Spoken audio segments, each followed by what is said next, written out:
नमस्कार, बहुत स्वागत है आपका। आप देख रहे हैं यूपी मांगे उत्तर और मैं हूं आपके साथ मृदुल शर्मा। उत्तर प्रदेश में ऑपरेशन क्लीन के दौरान बीते 3.5 साल में जबकि 11 ब्राह्मण और 8 यादव शामिल हैं।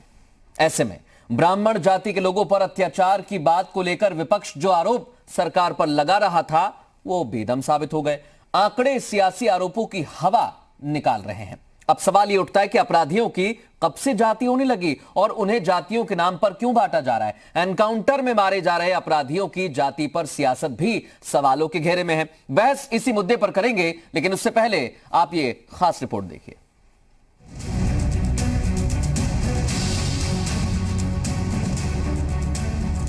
उत्तर प्रदेश में अपराध पर अंकुश लगाने के लिए शुरू हुआ योगी सरकार का ऑपरेशन क्लीन अभी भी जारी है।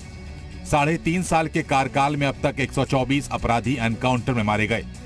कानपुर के बिकरू कांड के बाद यूपी में ब्राह्मणों की हत्या की जातिगत सूची ने सियासी दावों की हवा निकाल दी। बीजेपी ने साफ किया कि यूपी में अपराधियों के राजनीतिक संरक्षण को खत्म किया गया। पुलिस के हाथ खोले गए और एनकाउंटर्स जाति देखकर नहीं, अपराध देखकर किए गए। राजनीतिक संरक्षण को समाप्त किया गया है और पुलिस के हाथ को खोले गए हैं कि अपराधियों पर कार्रवाई करें। और प्रदेश की सरकार ने अपराधियों की जाति और धर्म नहीं देखी, बल्कि उनके अपराध को देखा और उन पर कार्रवाई सुनिश्चित की है। वहीं विपक्ष एनकाउंटर के जातिगत डेटा को लेकर बीजेपी की सोच पर सवाल उठा रहा है। उत्तर प्रदेश सरकार ने आज जो एनकाउंटर्स का डेटा जारी किया है, यह बहुत शर्मनाक बात है कि उन्होंने धर्म और जाति के लाइंस पे किया है। यह भारतीय जनता पार्टी का चाल, चरित्र और चेहरा, असली चेहरा दर्शाता है कि इनकी सोच एकदम कोर तक जातिवादी है और धर्म के नाम पे बांटने वाली है। आंकड़ों के मुताबिक एनकाउंटर में मारे गए 124 अपराधियों में 47 अल्पसंख्यक समुदाय के हैं, जबकि 11 ब्राह्मण और 8 यादव शामिल हैं। बाकी 58 अपराधियों में ठाकुर, वैश्य, पिछड़े और SC/ST वर्ग की हैं। पहले तो विपक्ष ऑपरेशन क्लीन पर ही सवाल उठा रहा था, लेकिन इन दिनों एनकाउंटर में मारे गए अपराधियों की जाति पर भी सियासत हो रही है। बाबा महाकाल के चक्र में आया वो कि अब महाकाल से बड़ा तो कोई काल है नहीं, और वो वहां से चला तो रास्ते भर पूछता रहा कि मारोगे तो नहीं, और आखिर में ठोक दिया। वो जो कुछ हुआ है वो पुलिस सच्चाई जानती है। अब मैं ये जानना चाहता हूं कि STF सबको ठोक रही है। अब STF की भी तो कभी जांच होगी कि नहीं होगी, और फिर अब जात के आधार पर फैसले लोगे, तो यही तो परिणाम आएंगे जो हुआ है। ये इसलिए हो रहा है क्योंकि भारतीय जनता पार्टी जात के आधार पर फैसले ले रही है। जबकि मुख्यमंत्री योगी ने पहले ही साफ कर दिया है कि प्रदेश में कानून का राज होकर रहेगा। कानून से खिलवाड़ किसी भी सूरत में बर्दाश्त नहीं होगा। कानून का राज हर हाल में होना चाहिए, इसी में सबकी भलाई है। कानून का सम्मान, अगर हम एक संविधान के दायरे में रह रहे हैं तो संविधान का सम्मान और उस कानून का सम्मान हर हाल में हमें करना होगा। मुझे लगता है कानून के साथ जो भी खिलवाड़ करेगा तो स्वाभाविक रूप से उसके सामने इस प्रकार के संकट आएंगे। सवाल है कि आखिर अपराधियों को जातियों के नाम पर क्यों बांटा जा रहा है? क्या अपराधियों को सिर्फ अपराधियों की नजर से नहीं देखा जाना चाहिए? ब्यूरो रिपोर्ट, जी मीडिया।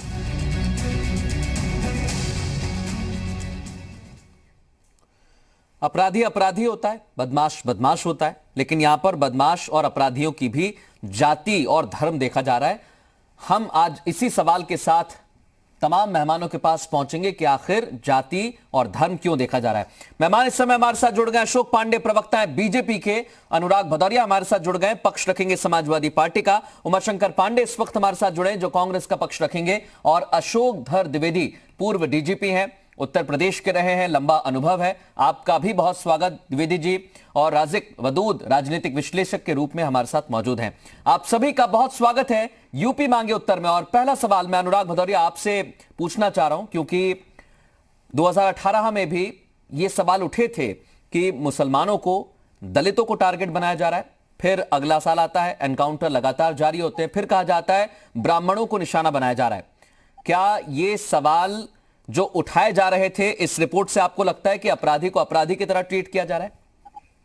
देखिए, एक चीज तो आपको माननी पड़ेगी, जैसे आपकी रिपोर्ट अभी आ रही थी, 124 इनकाउंटर हुए। मैं सहमत आपकी बात से। फिर मुख्यमंत्री जी की आपने बात दिखाई कि यहाँ कानून का राज चलेगा। अब मेरी बात है, मैं बोलता हूं इसमें। बताइए, लगातार आपने 124 इनकाउंटर किए, लेकिन उत्तर प्रदेश की हालत आज के दिन में क्या है? उत्तर प्रदेश महिलाओं के अत्याचार पे इंडिया में नंबर 1 पे है। और बच्चियों के साथ जो अन्याय हुआ, लखीमपुर खीरी में 13 साल की दलित बच्ची के साथ आंखें फोड़ दी जाती है, अन्याय होता है, उसकी हत्या कर दी जाती है। हापुड़ में 6 साल की बच्ची के साथ अन्याय होता है, फिर सिलसिला रुकता नहीं है, सिलसिला गोरखपुर तक पहुंचता है, अन्याय होता है और उसको सिगरेट से गोदा जाता है हॉस्पिटल में, फिर नहीं रुकता है, वहां से आप आजमगढ़ तक चले जाते हैं, फिर बच्ची के साथ अन्याय होता है। तो ये कानून का राज चल रहा है कि अपराधियों का राज चल रहा है कि जंगल राज चल रहा है? मैं आपसे पूछूंगा। मैं दूसरी बात को बताना चाहता हूं, आपने कहा था कि इनकाउंटर हो रहे हैं, आपने तो यहाँ रोमियो स्कर्ट बनाने की बात की थी, रोमियो स्कर्ट भी कहीं नहीं है। इनकाउंटर से अगर अपराध खत्म हुआ था तो अपराध खत्म क्यों नहीं हुआ? फिर अपराध इसलिए उत्तर प्रदेश में आज मानसून की बारिश कम हो रही है, गोलियों की बारिश ज्यादा हो रही है, अपराधी बेखौफ यहाँ। क्यों? क्योंकि अपराधियों का और पुलिस का लगातार साठगांठ का उजागर होता आ रहा है। अपराधियों पे सरकार का डर नहीं है, पुलिस का डर नहीं है, इसलिए लगातार चोरी, डकैती, हत्या, अपहरण रोज हो रहे हैं और रोज वारदातें बढ़ती जा रही है। अगर इनकाउंटर करने से ही अगर अपराध खत्म होता तो अब तो अपराध खत्म हो जाना चाहिए था। अब तो यहाँ रामराज की कल्पना जो की थी तो रामराज होना चाहिए था, फिर तो किसी घर में ताला बंद नहीं होते, फिर तो एकदम यहाँ पे सब कुछ खत्म हो जाना चाहिए था ना। भारतीय जनता पार्टी ने कई फेक इनकाउंटर किए उत्तर प्रदेश के अंदर में, इसलिए भारतीय जनता पार्टी एक छोटा सवाल है मेरा, क्या आपको लगता है कि वाकई जाति को देखकर या धर्म को देखकर एनकाउंटर हो रहा है?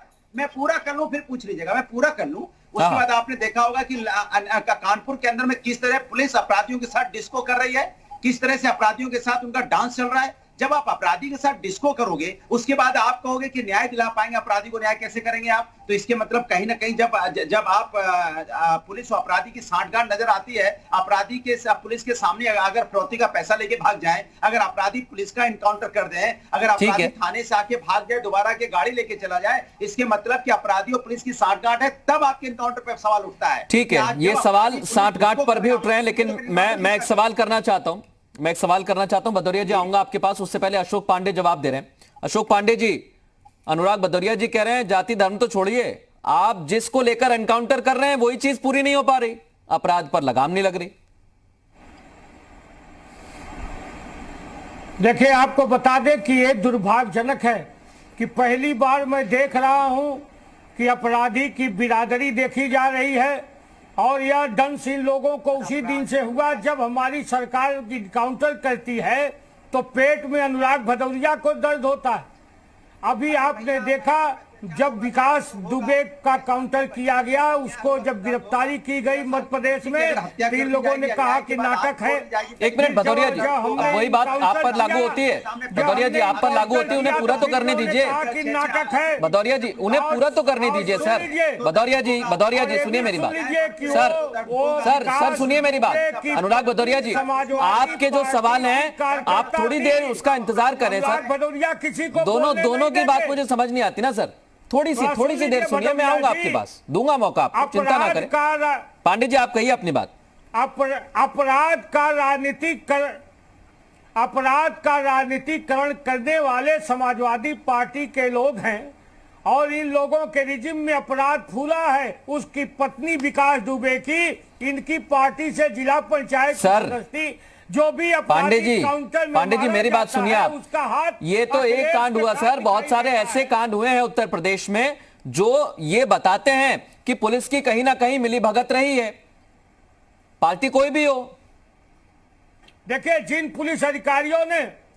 पुलिस अधिकारियों ने लापरवाही की है उनके खिलाफ भी हम कार्रवाई कर रहे हैं। आप अरे तो राजनीतिक पार्टी पर जो आप आरोप लगा रहे हैं उस पर भी कार्रवाई करिए ना। अगर आप किसी पार्टी को कटघरे में खड़ा करते हैं तो उस पर भी कार्रवाई करिए। निश्चित करेंगे हम इसकी जांच करा रहे हैं। जो लोग दोषी होंगे कोई बख्शा नहीं जाएगा। और जब से विकास दुबे का इनकाउंटर हुआ है, ये लोग मूर्तियां बनाने लगे, परशुराम की मूर्ति बनाएंगे। अखिलेश जी जब मुख्यमंत्री मैं इस पर नहीं जाना चाहता सर, डिबेट का एंगल है कानून व्यवस्था की आड़ में जो आरोप लगाए जा रहे हैं उस पर ही आज हम चर्चा करेंगे। मैं किसी मंदिर मस्जिद की चर्चा नहीं करूंगा, सर। पांडे जी आ रहा हूं आपके पास, लौट रहा हूं। अशोक धर इस समय हमारे साथ जुड़े हुए हैं, लंबा अनुभव रखते हैं, पूर्व में डीजीपी रहे हैं। और अशोक धर साहब, जो आरोप लगाए जा रहे हैं एनकाउंटर को लेकर, कहा गया है कि जातियां देखी गई हैं, लेकिन कुछ आंकड़े हमारे सामने आए, वो ये बताते हैं यहां तो जाति और धर्म नहीं देखी जा रही है। अब क्या यह आरोप महज राजनीति से प्रेरित थे, इसलिए पुलिस की कार्यप्रणाली पर सवाल उठा दिए?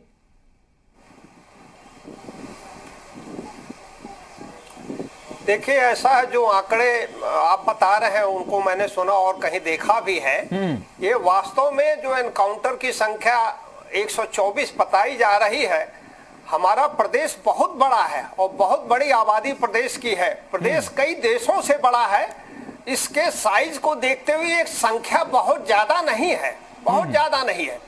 दूसरी बात, जो मुठभेड़ में मारे जाते हैं या जिनकी गिरफ्तारी होती है जिन अभियुक्तों की, उनकी जाति कभी भी पुलिस नहीं देखती है। मुठभेड़ करने के पहले, फायर करने के पहले जाति नहीं पूछा जाता है। यह सच्चाई है और ये मेरा खुद का अनुभव भी है। कभी भी ऐसा नहीं होता है। रही बात कि कुछ लोग ऐसा कह रहे हैं, तो वो उनका अपना नजरिया, अपना दृष्टिकोण है। देश में लोकतंत्र है, लोकतंत्र के कारण लोग किसी भी घटना को अपने अपने नजरिए से देखते हैं। उनकी बातों को भी सुनना चाहिए, उसका भी सम्मान हो। लेकिन सच्चाई यह है, पुलिस जाति नहीं देखती है कार्रवाई करते समय, खासतौर से मुठभेड़ में तो कतई नहीं देखी जाती। जो एक और सवाल, क्योंकि विपक्ष एक और सवाल उठा रहा है, जाति नहीं देखती, ये तो बात प्रूव हो रही है। हो सकता है ये आरोप राजनीतिक हो, लेकिन धर साहब, एक चीज और है। ये कहा जा रहा है कि एनकाउंटर्स की संख्या तो बहुत ज्यादा है, लेकिन उसके बावजूद जिस लिए एनकाउंटर किए जा रहे हैं क्राइम को रोकने के लिए, वो नहीं रुक रहा है। तो फिर मतलब क्या है?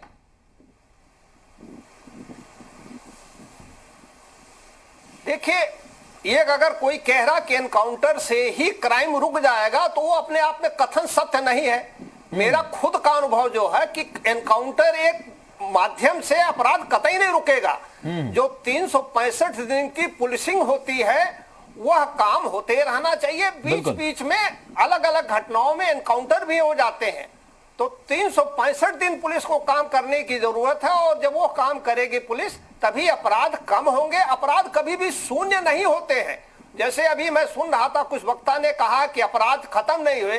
अपराध कभी खत्म नहीं होगा, किसी भी शासन में खत्म नहीं होगा। हाँ, अपराध कम होते हैं, जिससे जनता को राहत महसूस होती है, और पुलिस को प्रयास करके, मेहनत करके, अच्छा काम करके कोशिश करनी चाहिए अपराध कम हो। ठीक है, मैं द्विवेदी जी आपके पास लौटूंगा। राजिक वदूद से एक सवाल ले लेता हूं। राजिक वदूद साहब, क्या आपको लगता है कि राजनीति जो उत्तर प्रदेश की जातिगत रही है और लंबे समय से रही है, दशकों तक रही है, वो एक बड़ा कारण है कि एनकाउंटर्स पर सवाल उठाए जा रहे थे? जी, निश्चित ही मृदुल जी, ये सही है कि जाति का इसमें एक समीकरण है, राजनीति से पूरी तरीके से शामिल है। देखिए, जब हम अपराध की बात करते हैं उत्तर प्रदेश में, तो हमें उसको राजनीतिक उसके पहलू ही समझने पड़ेंगे। यूपी में देखिए, खासतौर से पिछड़े हुए जो भी राज्य होते हैं, वहां पर अपराधियों का और राजनीतिक दलों का आपसी गठजोड़ बहुत मजबूत होता है। और जब ये अपराधी जो है, इनको ये लोग जाति का एक कवच पहना देते हैं और उनको उनकी जाति क्या एक अग्रणी नेता के तौर पर प्रोजेक्ट कर देते हैं। और जब सत्ता बदलती है, तो खाली शासन के बदलने से प्रशासन नहीं बदलता, प्रशासन तो बदलता है, साथ में वो समीकरण भी बदल जाते हैं, जिनसे इन दबंगों और इन अपराधियों की जो है कार्य जुड़े रहते हैं, उन पे भी असर पड़ता है, उनके कामों पे असर पड़ता है, उनके धंधों पे असर पड़ता है। और राजनीतिक सरोकार चूंकि जुड़ा होता है, तो जाहिर सी बात है, नेता अपने हिसाब से क्या बदमाश की जाति देखकर उसे अपने साथ रख लेता है? नहीं, वो बदमाश को तैयार करते हैं और उसको फिर उठा करके जाति का आवरण पहना देते हैं, और फिर वो उस जाति का प्रमुख व्यक्ति बन जाता है। और फिर उस अगर दबंग के ऊपर कोई कार्रवाई होती है, तो यह होता है कि उस जाति, उस धर्म के लोगों के ऊपर जो है अटैक कर रही है पुलिस, या इस प्रकार का पूरा एक सिस्टम है, एक बहुत कॉम्प्लेक्स सिस्टम है। और जिसको दूर करने के लिए अगर इनकाउंटर की विधि को अपनाया जाएगा, तो वो कोई सही नहीं है। ये तो जब तक इन लोगों को सख्त तरीके से न्यायालय के सामने पेश करके इनका फिर तो वही ना, बहस बहुत लंबी हो जाएगी वदूद साहब, बहस बहुत लंबी हो जाएगी। फिर हम कहेंगे कि हमारा कानून इतना फ्रेजाइल है, जो लोगों को इजाजत देता है अपने पक्ष रखने की और जगह जगह अपील करने की। मैं इस पर लौटूंगा, लेकिन सवाल उठ रहे हैं एनकाउंटर पर, और सवाल उस पर भी उठ रहे हैं कि एनकाउंटर में विशेष जाति या विशेष समुदाय के लोगों के साथ ही ऐसा क्यों किया जा रहा है। भदौरिया साहब, मैं आपके पास फिर आ रहा हूं। पांडे जी, आपके पास आऊंगा, एक सेकंड। भदौरिया जी आपकी बात का जवाब भी दे देंगे। भदौरिया साहब, सवाल सिर्फ इतना सा है मेरा, एक तो ये कि ये बात तो साफ होती है कि एनकाउंटर से क्राइम नहीं रुकेगा, ये बात साफ हो जाती है। लेकिन क्या आपको लगता है कि सरकार जो एनकाउंटर अभी तक कर रही है या जो अभी तक किए गए हैं उस पर जो फेक एनकाउंटर का तमगा लगा था वो ये आंकड़े जो है वो झुटलाते हैं? देखिए, फेक एनकाउंटर तो हुए हैं। हाँ। एक व्यक्ति की भी अगर फेक एनकाउंटर से मौत होती है तो वो गुनाह होता है, ये आप अच्छी तरह जानते हैं। बिल्कुल। इसलिए फेक एनकाउंटर, जैसे नोएडा में जितेंद्र यादव लड़के का हुआ, वो बेचारा इंस्ट्रक्टर था, उसका आपने एनकाउंटर कर दिया। आज भी बेड पे पड़ा है बेचारा, जिंदगी और मौत से रो रहा है। इसका मतलब लखनऊ के अंदर में विवेक तिवारी का हुआ। मैं पूछना चाहता हूँ, फिर एक गुजर लड़के का हुआ, फिर पुष्पेंद्र का हुआ झांसी के अंदर में। आप इनकाउंटर में आप ऐसे लोगों को मारिए जो लगे जिनके नाम से दुनिया कांपती हो, तब मालूम होता है कि भाई इनकाउंटर हुआ। तब तो लोगों के अंदर नहीं, जिसके नाम से लोग कांप रहे थे उसे मारा, तब भी फेक लगा सर वो एनकाउंटर? भदौरिया जी मेरी बात पूरी होने दीजिए सर, मेरी बात पूरी होनी चाहिए। तब लगता है कि लोग को अत्याचार से लोग परेशान हो और आप गए और मुठभेड़ हो गई, मुठभेड़ में इनकाउंटर हो गया। और दूसरी बात, अभी जो मैं कह रहा था कि इनकाउंटर से अगर रास्ता निकल रहा होता तो अब तक अपराध खत्म हो जाना चाहिए था। वही अभी अधिकारी साहब भी वही कह रहे थे कि नहीं, धर साहब ने कहा 365 दिन काम करना पड़ेगा। मैं एक चीज पूछ रहा हूं सर आपसे, भदौरिया जी, अभी जो हाल ही में एनकाउंटर हुआ उसे लेकर भी सवाल उठे, लेकिन वो मसला जो है कोर्ट में है। दीजिए ना, फिर बोलिएगा प्लीज। फिर वो पांडे जी कह रहे थे ये परशुराम जी की मूर्ति लगा रहे हैं। मैं इनसे पूछना चाहता हूँ कि भगवान परशुराम की भी जात खोजेंगे क्या आप? भगवान की भी जात होगी, कल तो रामचंद्र जी की यही तो है सर। फिर मैं भी तो कह रहा हूं ना, मैं मंदिर और मस्जिद किसी पर चर्चा करना चाहता ही नहीं हूं। मैं सिर्फ पुलिस की कार्यप्रणाली पर चर्चा करना चाहता हूं। और ये हमारा चर्चा का विषय है कि उत्तर प्रदेश में अपराध को लेकर जो बातें कही जा रही है वो कैसे ठीक होंगी। मैं इस पर ही चर्चा करूंगा भदौरिया जी। आज जाति धर्म का चश्मा लगाती है। मैं वही तो कह रहा हूं, ना जाति, ना धर्म, ना मंदिर, ना मस्जिद, आज किसी का भी चश्मा काम नहीं आएगा। आज सिर्फ हम चर्चा करेंगे उत्तर प्रदेश की कानून व्यवस्था पर। एक छोटे से ब्रेक का वक्त हो गया भदौरिया जी, उसके बाद मैं पांडे जी के पास जाऊंगा और आपके सवालों का जवाब लूंगा। और हमारे साथ और भी सवाल होंगे जो उत्तर प्रदेश की कानून व्यवस्था को लेकर उठते हैं, वो आज हम पूछेंगे। एक छोटे से ब्रेक के बाद जल्द लौटेंगे, आप कहीं मत जाएं। मैं आपके पास आ रहा हूं अशोक पांडे जी, क्योंकि अनुराग भदौरिया ने अहम सवाल उठाए। सवाल उन्होंने ये पूछा कि एनकाउंटर आप करते रह गए 3 साल तक, अपराध पर लगाम लगी नहीं, उल्टा ये कि कुछ ऐसे एनकाउंटर कर दिए जो संदेह के घेरे में, जो फर्जी साबित हो गए। देखिए, आपको बता दें कि अपराध की घटनाओं में 30 से 70% की कमी आई है। दूसरी बात, हम अपराधी का उसको की आरती नहीं उतारेंगे। ये लोग तो अपराधी को महिमा मंडित करते हैं। अभी आपको याद होगा जब विधायक विजय मिश्रा पकड़े गए, विजय मिश्रा ने मुलायम सिंह जी को सोने की मुकुट दिया था। उसी विधायक ने विजय मिश्रा ने अखिलेश यादव को तलवार दी थी और शिवपाल जी को गदा दिया था। ये आंकड़ा है 30 से 70% कमी आई है। और हम अपराधी की आरती आज की तरह नहीं उतारेंगे। हमारा देश भी उत्तर प्रदेश महिलाओं पे नंबर 1 है कि नहीं है? ब्राह्मणों की हत्या की, विजय मिश्रा ने जिस तरह से ब्राह्मण की जमीन कब्जा की, ये लोग उसके प्रति सहानुभूति दिखाते हैं। बच्चियों के साथ हो रहा है अन्याय का बताइए, आपने क्या एक्शन लिया? आप कहानी मत गाइए पांडे जी, सिर्फ इतना बताइए कि उत्तर प्रदेश अंदर में लगातार हत्या, बलात्कार, चोरी, डकैती, लूट, मार, अपहरण बड़ा है कि नहीं बड़ा? आप बता दीजिए, आप कौन सा डाटा आप बात कर रहे हैं? यहाँ पे 20% अपराध महिलाओं पे अत्याचार बढ़ गया, पूरे देश में उत्तर प्रदेश नंबर 1 हो गया। आप पता नहीं कौन सा पेपर लेके आए, कोई ऐसे पेपर लेके आए क्या? अपराधी को कमाल है। उत्तर प्रदेश के अंदर में सुबह उठते ही आपको पता चलेगा वो गोली से भून देगा। एक सेकंड अनुराग भदौरिया, अशोक पांडे जी, इन लोगों ने सर एक सेकंड रुक जाइए। अशोक पांडे जी और अनुराग भदौरिया, मेरी बात सुन लीजिए, 2 मिनट। पहला सवाल पांडे जी मेरा आपसे, अनुराग भदौरिया एक सेकंड रुक जाइए, आपके सवाल पूछ लूंगा। अनुराग भदौरिया जी एक सेकंड रुकिए। अशोक पांडे जी मेरा सवाल आपसे ये है, आप कह रहे हैं कि जो भी आरोपी आप पकड़ते हैं उसका संबंध समाजवादी पार्टी से रहता है, तो पहला सवाल तो मेरा ये है, चलिए मान लेता हूं कि जाति नहीं देखी जा रही, धर्म नहीं देखा जा रहा, लेकिन क्या अगर ऐसे संबंध हर अपराधी से मिलते हैं तो आपकी पुलिस है, आपकी सरकार है, आपका प्रशासन है, अरे करिए ना कार्रवाई सर, किसने रोका है आपको? कार्रवाई थोड़ी करेंगे। निश्चित एक सेकंड बताइए, जिन लोगों से इन लोगों का हाथ मिला है, हम उसके खिलाफ कार्रवाई कर रहे हैं। कब करेंगे सर? अभी मैं तो आपने आपसे देखा कह रहा हूं। सबसे अरे भदौरिया जी की तरफ से कह देता हूं, कुछ नहीं कहेंगे वो बीच में। भदौरिया जी बैठे हुए हैं यहाँ पर, अगर कार्रवाई होगी तो कोई कुछ नहीं करेगा। बोलिए पांडे जी, कब कर रहे हैं कार्रवाई? उसकी पत्नी जिला पंचायत की सदस्य समाजवादी पार्टी से है, विजय मिश्रा जी। सुन लीजिए, विजय मिश्रा जी ने मुलायम सिंह को मुकुट पहनाया था, विजय मिश्रा जी ने अखिलेश को तलवार दिया था, और अभी जो मुकदमा चल रहा है वो भाजपा नहीं कर रही है। वो मुकदमा तो एक तिवारी की जमीन कब्जा करने पर उसके खिलाफ भी हम कार्रवाई कर रहे हैं। तो समाजवादी पार्टी के पेट में दर्द होता है।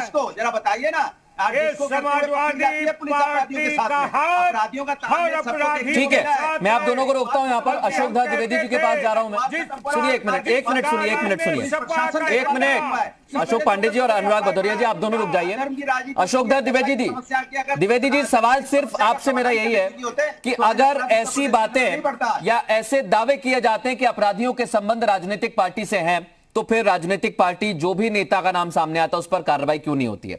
और अगर ऐसा नहीं है तो फिर हर बार ऐसा क्यों होता है कि कोई भी अपराधी जो है वो किसी ना किसी से संबंधित होता है?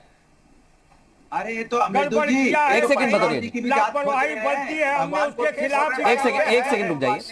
सच्चाई यह है शर्मा जी। हाँ जी, कहिए। शर्मा जी, सच्चाई यह है कि अपराधियों के खिलाफ पुलिस कार्रवाई करती है, लेकिन कई अपराधी ऐसे भी होते हैं जो प्रयास करते हैं पुलिस कार्रवाई से बचने के लिए रूलिंग पार्टी का कुछ समर्थन प्राप्त करने की बराबर कोशिश करते हैं। ये सभी राजनीतिक पार्टियों के शासन में हुआ है। ऐसा भी देखा है हम लोगों ने, और आपने भी देखा होगा कि आज कोई रूलिंग पार्टी है तो उसका समर्थन पाने की कोशिश करते हैं, कल को दूसरी पार्टी अगर सत्ता में आ जाती तो वही अपराधी दूसरी पार्टी को ज्वाइन कर लेते, उनका समर्थन प्राप्त करने की कोशिश करते हैं। ये ऐसा होता है, ये सच्चाई है। लेकिन पुलिस पांडे जी कुछ कहना चाहते हैं सर आपकी बात पे? क्या कह रहे हैं अशोक पांडे जी? आप पांडे जी थोड़ा भूल गए हैं, उनको जो कहना वो नहीं हमारी कहेंगे। सरकार जी, हमारी सरकार तो काउंटर भी कर रही है। हमने विकास दुबे को 2 तारीख को पुलिस गई थी, विकास दुबे के खिलाफ भी इनकाउंटर हमने सर, लेकिन विकास दुबे के खिलाफ अगर आपने एनकाउंटर किया तो सर कब किया वो एनकाउंटर? जब पहले से 2000 आपकी सरकार, सर आपकी सरकार थी गठबंधन की, मायावती की, जब उन्होंने घटना को अंजाम दिया उनके साथ तमाम लोग चल पड़े। विकास दुबे जैसे अपराधी के साथ ऐसे पुलिस वाले मिल गए जो संदेह के घेरे में थे। मान लिया कार्रवाई की, लेकिन ये कार्रवाई बड़ी देर में हुई सर। जब तक तो पुलिस प्रशासन पर सवाल खड़े हो गए। कानपुर में तो पुलिस पर इतने सवाल खड़े हुए कि आपकी सरकार में ही कई सारे बड़े अधिकारियों का ट्रांसफर हुआ। पांडे जी, हुआ कि नहीं हुआ ट्रांसफर?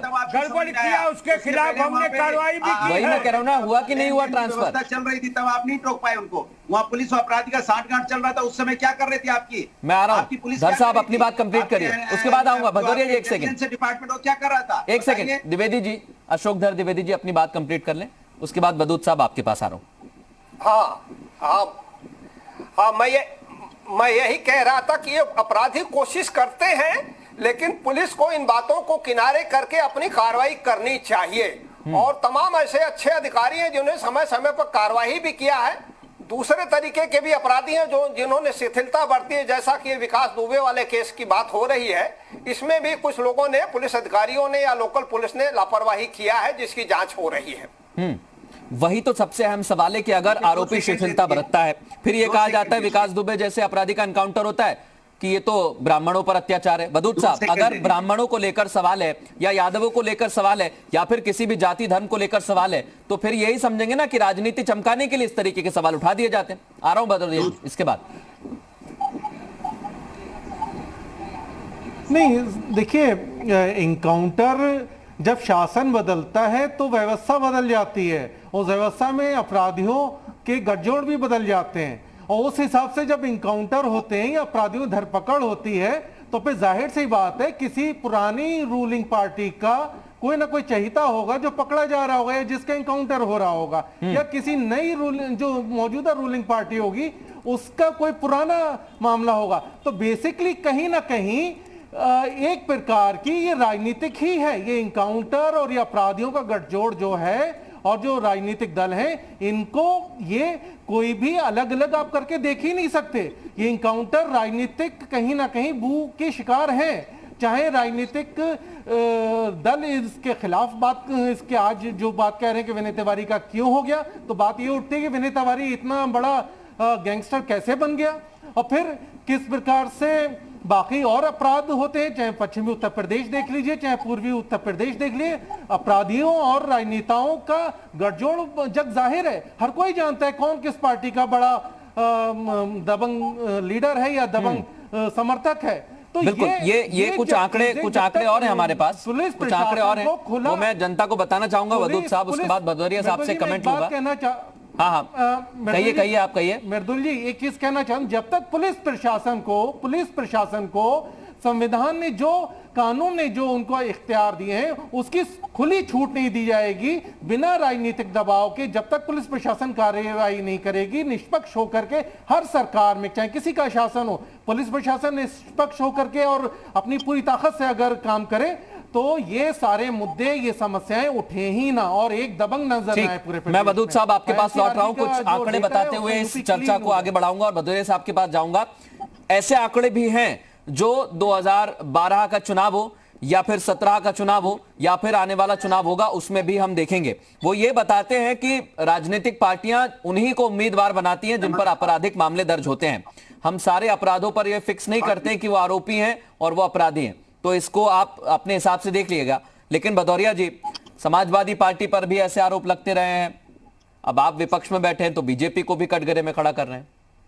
देखिए, आप ये सरकार, ऐसी सरकार यहाँ अपराध क्यों नहीं रुक रहा है, ये समझने की जरूरत है। इसलिए चूंकि यहाँ सरकार खुद ही अपने ऊपर से मुकदमे हटाने में लगी है, ये मंत्री और इनके नेता अपने ऊपर से मुकदमे खुद ही हटा रहे हैं, तो बताइए फिर दूसरी बात, यहाँ पे सुन तो लीजिए पांडे जी, और यहाँ पे आईपीएस रेट लिस्ट जारी हुई थी, उसमें रेट लिस्ट दिया गया था पांडे जी, किस अधिकारी की पोस्टिंग में कितने पैसे लगते हैं। एक आईपीएस ने रेट लिस्ट जारी की। जब आप पैसा लेके पोस्टिंग होगी उत्तर प्रदेश के अंदर में, जब पैसा लेके एसएसपी पोस्ट होंगे, डीआईजी पोस्ट होंगे, तो अपराध कहां से रुकेगा? पैसा देके आएंगे, अगर पोस्टिंग लेके आएंगे तो अपराध नहीं रुक सकता। ये हम नहीं कह रहे, रेट लिस्ट जारी की थी एक आईपीएस अधिकारी ने, आप ये अच्छी तरह जानते हैं। तो ये हालत है, जहां पैसे लेके पोस्टिंग होगी और जहां सरकार अपने ऊपर से मुकदमे हटाएगी, वहां अपराध कम कैसे हो सकता है? और जिस सरकार में 114 एमएलए जिसके ऊपर आपराधिक मुकदमे हो, संगीन आपराधिक मुकदमे हो, वहां पे आप बताइए, वहां पे अपराध खत्म हो सकता है? मैं वही पूछ रहा हूं, आप दोनों से मेरा सवाल है, एक करके जवाब दे दीजिए इसका। पहले भदौरिया जी आप दे दीजिए कि अगर आपकी पार्टी में भी ऐसे एमएलए हैं या ऐसे एमएलसीज हैं, तो उन पर किस तरह से सवाल उठाएंगे? लेकिन भारतीय जनता पार्टी सिर्फ जाति धर्म के नाम पे राजनीति करके पूरे उत्तर प्रदेश को बहकाना चाहती है। अपराध कम करना इनका मकसद नहीं है, सत्ता पाना इनका। क्या जाति धर्म देखकर एनकाउंटर हुआ या ये आंकड़े आपको लगते हैं भदौरिया जी ये सही है? मैं क्या बोल रहा हूं, भारतीय जनता पार्टी जाति धर्म की राजनीति करती है, ये दुनिया जानती है। और आप भी जानते हैं, आपके आत्मा भी जानती है। जब रात में आप सोएंगे तो आप कहेंगे भदौरिया जी सही कह रहे थे। नहीं, मैं तो सीधा सवाल पूछूंगा सर। आप और अशोक पांडे जी इस समय मेरे साथ हैं और कोई अभी इस वक्त बीच में नहीं बोलेगा। भदौरिया जी, अब मैं पांडे जी से भी यही सवाल करूंगा। पांडे जी, आपकी पार्टी में भी बहुत सारे ऐसे नेता हैं जो दागदार हैं, जिन पर कई सारे केस चल रहे हैं, और भदौरिया साहब तो कह रहे हैं कि आप जातिगत और धार्मिक राजनीति करने के लिए सबसे आगे लाइन में लगे हुए हैं। एक मिनट भदौरिया जी, जवाब सुन लीजिए। भदौरिया जी, जवाब सुन लीजिए। अब देखिए, अरे भदौरिया जी शांत रहिए। हाँ ठीक है, कहिए, वो तो मैंने कह दिया। क्यों शांत रहे? जनता परेशान हो रही है, हम आपकी तरह थोड़ी है कि आराम से शांत होकर पड़े रहे और यहाँ पे बच्चियों के साथ अन्याय होता रहे। आवाज उठाएं तब आला उधर जाने लग गए। आप आपको बोले बच्चियों के साथ अन्याय हो रहा है तो आप बोलने लग जाओगे नहीं इधर उधर की बात करोगे और फिर परशुराम जी की बात करोगे और भगवान को भी जात में बांटने की बात करते हैं। आप तो पांडे जी, आपको अच्छे आदमी है, आप बोलिए परशुराम भगवान की जय, बोलिए क्या दिक्कत है आपको? बोलिए परशुराम भगवान की जय। अरे पांडे जी बोल दीजिए परशुराम भगवान की जय, बोलिए ना पांडे जी, क्या दिक्कत है आपको? अरे भगवान तो सबके होते हैं, तो परशुराम अरे बोलिए परशुराम भगवान की जय, बोलिए पांडे जी जोर से नारा लगाइए। और भगवान श्री कृष्ण अरे बोलिए की पांडे जय जी, करते हैं। परशुराम भगवान हम की तो जय बोल दीजिए, रामचंद्र क्या जी हुआ की उसमें? जय क्या कर रहे दिक्कत है थे बोलने में? तो सभी जाति धर्म नेताजी के होते हैं गोली भगवान। चलवा रहे थे राम भक्तों पर। अरे बोलिए परशुराम भगवान की मुलायम जय सिंह पांडे जी, यादव काय राम परशुराम भक्तों मैं पर इसी गोली चर्चा चला रहे पे थे। जाना नहीं चाहता। देखिए मैं अशोक पांडे जी और अनुराग भदौरिया, आप किसी की जय बोले या ना बोले, ये आपका खुद का मैटर हो सकता है। द्विवेदी जी मैं आपके पास आ रहा हूँ, 1 मिनट। पांडे जी, द्विवेदी जी कुछ कहना चाह रहे हैं आप दोनों की बात पर। समाजवादी के हो गए। जी कहिए द्विवेदी जी, कहिए, मैं सुन रहा हूँ आपको, ठीक ढंग से सुन पा रहा हूँ, मैं कहिए। कहना चाहता हूँ शर्मा जी केवल जी। ये कहना चाह रहे हैं, केवल यह कहना चाह रहे हैं कि यहाँ उत्तर प्रदेश में या किसी भी प्रदेश में और राष्ट्रीय स्तर पर कहीं भी अपराध के आंकड़े जातिगत आधार पर रखे ही नहीं जाते हैं। ऐसे कोई निर्देश नहीं है शासन के, ना यहाँ उत्तर प्रदेश में ना वहाँ केंद्र के स्तर पर आपराधिक आंकड़े जातिगत आधार पर रखे ही नहीं जाते हैं। केवल यही जोड़ना चाह रहे हैं। लेकिन द्विवेदी जी, अगर ऐसे आरोप या जो भी लगते हैं अपराधियों पर, उनकी जाति सामने नहीं आती है, फिर कैसे आरोप लगा दिए जाते हैं कि ब्राह्मण ज्यादा मार दिए या यादवों को कम मारा, और जो दलित समुदाय के थे उनकी हत्या एनकाउंटर में ज्यादा हुई है या उनका एनकाउंटर ज्यादा हुआ है? ये कैसे पता लगा लेते हैं? ये क्या मनगढ़ंत होता है फिर? शर्मा जी, ये नहीं मनगढ़ंत तो मैं नहीं कहूंगा। हाँ। लेकिन ये बात तो सच है कि लोकतंत्र है देश में, अपने देश में लोकतंत्र है। तमाम राजनीतिक पार्टियों के लोग, राजनेता अपने अपने नजरिए से देखते हैं घटनाओं को, चीजों को, और अपनी अपनी बात कहते हैं। लेकिन इसमें उनको कहना चाहिए, वो विपक्ष के लोग हैं, कहेंगे और देश की जनता सुनती है। अंत में निर्णय तो मैं यही जनता ही सवाल करती पूछता हूं, है। मैं यही सवाल कहने से पूछता हूं, उसके रोका बाद नहीं जा मधुद सकता, साहब का रोका कमेंट भी लूंगा नहीं जाना और चाहिए। उम्मीद करता हूं कि एक एक करके दोनों अशोक पांडे जी और अनुराग भदौरिया जी जवाब लेंगे। मैं पांडे जी पहले आपसे पूछता हूं, ब्राह्मण हो, यादव हो, जो भी जाति उत्तर प्रदेश में है वो हो, या फिर धर्म के आधार पर आप देख लीजिए कोई भी धर्म हो, क्या अगर कार्रवाई होती है तो आपको दिक्कत होती है? क्योंकि आप भी कई मर्तबा सवाल उठा चुके हैं। अगर यादवों पर उनको दिया जाता है तो आप कहते हैं समाजवादी पार्टी ने तो यादवों के लिए बहुत काम किया है, फिर आप आ जाते हैं तो वो कहते हैं ठाकुरों के लिए, पंडितों के लिए आपने काम किया है। देखिए, हम लोग तो सबका साथ सबका विकास की बात करने वाले लोग हैं। हम जातियों में विश्वास नहीं रखते। वो एनकाउंटर के मामले में कह रहे हैं। जाति धर्म का होगा, अगर अपराधी है तो उसको हम दंड देंगे। और अंतिम आदमी के विकास की बात हमारी पार्टी करती है। ये लोग तो 70 सालों में गांव में शौचालय नहीं दे पाए। मजाकिया है तो मुझे मालूम ही नहीं था, इतना अच्छा मजाक कर लेते हैं पांडे जी। बहुत बढ़िया, अच्छा मजाक करते हैं पांडे जी। मजाक तो अखिलेश और मुलायम लड़ गए गायत्री प्रजापति के सवाल पर। ठीक है सर, उनके गायत्री प्रजापति हैं तो आपके भी तो हैं सर, नाम बताऊं या आपको याद होगा? बातों में आपने कैसे कुलदीप सेंगर को लेकर, कैसे कुलदीप सेंगर को पार्टी से बाहर किया वो सब जानते हैं।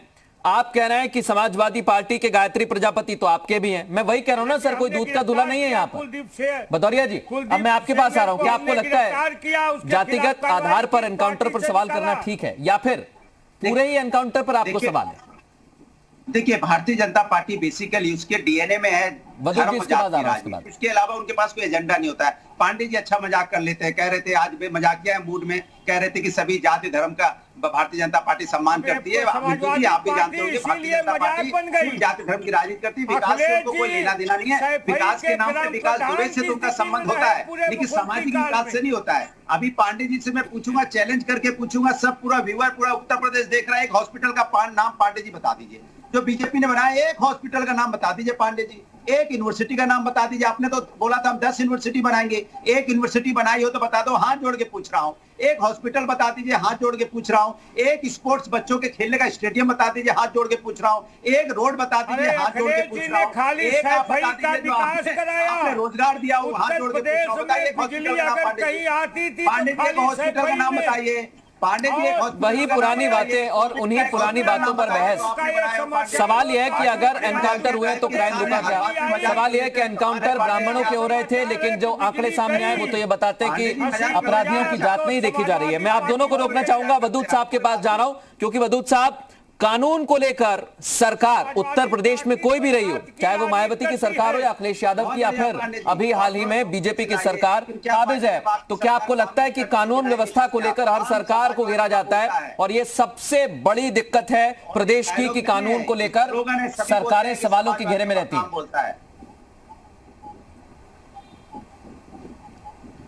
देखिए ये बात है कि उत्तर प्रदेश में कानून व्यवस्था एक बड़ा मुद्दा हमेशा हर सरकार में रहा है और इसका कारण केवल यही है। देखिए अगर आप देखें तो धड़ साहब भी बता सकते हैं कि उत्तर प्रदेश में कितने डीजीपी हैं जो 2 साल से ज्यादा का कार्यकाल पूरा कर पाए पिछले 20 वर्ष में।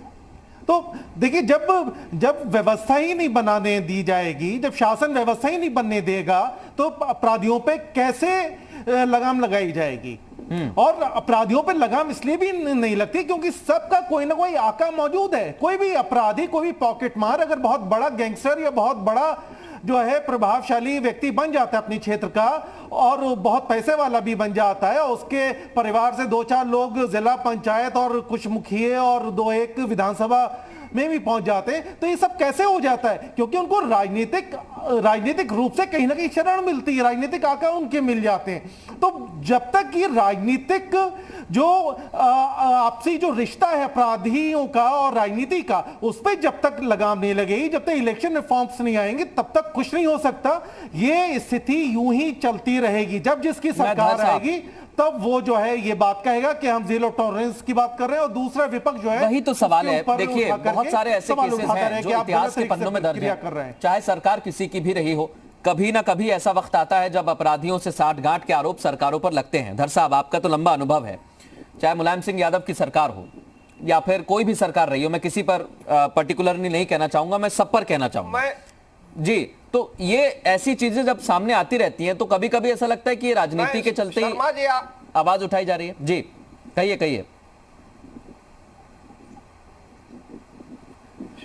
हाँ शर्मा जी आप सही कह रहे हैं और मैं तो सभी जो राजनीतिक पार्टियां हैं यहाँ उत्तर प्रदेश में सभी के शासन काल में मैं जिम्मेदारी वाले पदों पर काम किया हूँ और मुझे इसका अच्छा अनुभव है।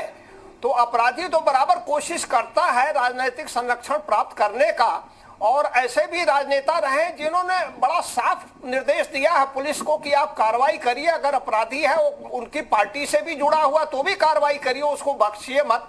हम लोगों ने इस शासन में भी ऐसे भी शासन में काम किए हैं, मैं नाम नहीं लेना चाहता राजनीतिक पार्टी का, और दूसरे तरीके की भी पार्टियां रही हैं, लेकिन पुलिस को अपना काम करना ही चाहिए। अल्टीमेटली पुलिस ही जिम्मेदार है अपराध नियंत्रण के लिए, कोई और दूसरा विभाग नहीं है। पुलिस को काम करना चाहिए और काम करने में थोड़ी बहुत दिक्कतें कभी कभी आ सकती हैं, ज्यादा से ज्यादा पुलिस अधिकारियों के ट्रांसफर हो सकते हैं, उसके लिए तैयार रहना चाहिए, अन्यथा और कोई दिक्कत नहीं आती है।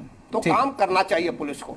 मैं अशोक पांडे जी आपके पास आ रहा हूं। कुल मिलाकर ये कहा जाता है कि पुलिस काम करे, तो पुलिस काम कर रही है। एनकाउंटर का आपने कह दिया है, मुख्यमंत्री जी ने जीरो टॉलरेंस की बात कही, लेकिन उसका रिजल्ट तो मिले सर हमें, कहीं अपराध तो रुके। एक दिन बीतता है फिर अगले दिन कुछ ना कुछ नया हो जाता है।